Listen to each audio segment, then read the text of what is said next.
dalam debat Capres malam ini atau Capres kedua di hari Minggu tanggal 7 Januari, nampak betul bahwa Anies ingin menggunakan momentum debat ini untuk menyerang pribadi calon Capres lainnya.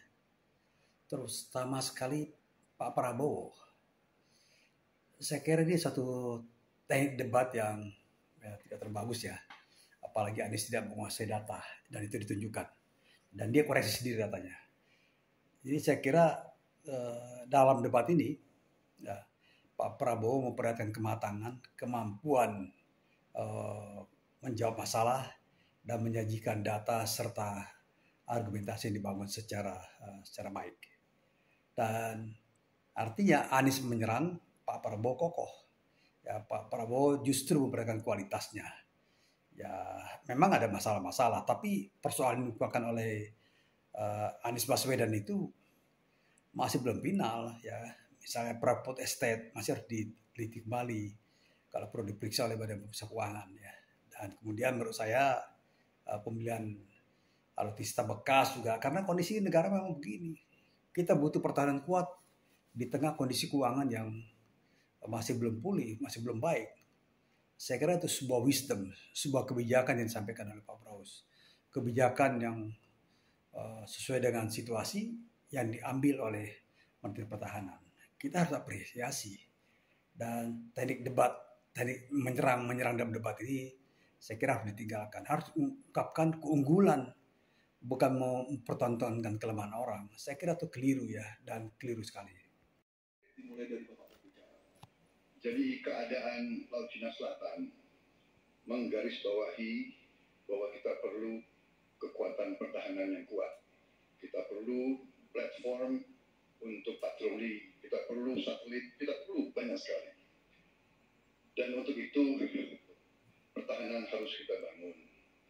Dan tadi ya sekali lagi Pak Anies ngomong-ngomong barang bekas, karena Pak Anies rupanya tidak mengerti masalah pertahanan. Ya, tidak. Saya bersedia Pak Anies mengundang Pak Anies di tempat yang Pak Anies suka, kita diskusi. Saya akan bawa data. Saya akan bawa data yang sebenar-benarnya. Ya.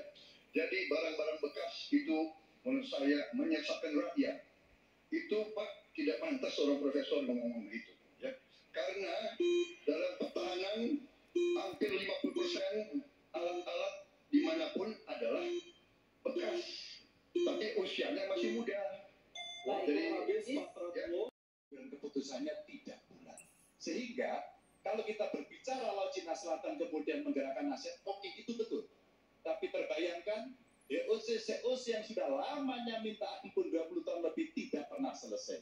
Maka pengambilan keputusannya, proses pengambilan keputusan di ASEAN itulah yang mesti juga kita review sehingga akan bisa lebih cepat. Yang berikutnya, saya sepakat, alutsista angkatan laut yang ada di sekitar sana harus menjadi prioritas. Dan begitu saya jadi presiden, kita tunjukkan kedaulatan kita, gas yang ada di Natuna Utara harus dieksploitasi oleh kita sendiri untuk menunjukkan power kita pada dunia. Menanggapi jawaban dari Capres nomor 1, waktu Bapak 1 menit, silakan. Saya kira yang disampaikan Pak Anies masuk akal ya, walaupun memang itu bersifat normatif ya. Memang kembali kalau dikatakan negara yang harus berperan, kuncinya adalah bahwa kita ini harus punya dana yang cukup. Kita harus punya tabungan yang cukup. Kita harus punya sovereign wealth fund yang cukup. Untuk itu kita harus punya laba yang cukup. Kita harus punya neraca perdagangan yang positif. Kita harus punya tabungan yang banyak. Dan untuk itu hanya bisa dilakukan dengan hilirisasi, dengan penghematan, dengan efisiensi, dengan penerimaan pajak yang baik. Di bidang kebudayaan, bukan dipandang sebagai biaya, tapi dipandang sebagai investasi. Dengan begitu, maka karya-karya kita, dari mulai kuliner, karya seni seperti film, itu menjadi tumbuh berkembang dan kemudian bisa dibawa ke level global. Kok saya banyak sependapat, terus aja. Saya akan bilang saya bukan orang macam-macam. Tapi Pak Anies, saya kira Pak Anies perlu belajar ekonomi lagi, ya kan? Jadi kalau bilang ideal 30%, dasarnya apa? Yang di bawah kita itu Arab Saudi, Rusia, pokoknya negara-negara yang punya sumber alam yang luar biasa. Tetapi 40% ya salah satu terendah sekarang. Jadi kalau kita mau bangun industri, tadi saya setuju sebagian dari yang Bapak sampaikan.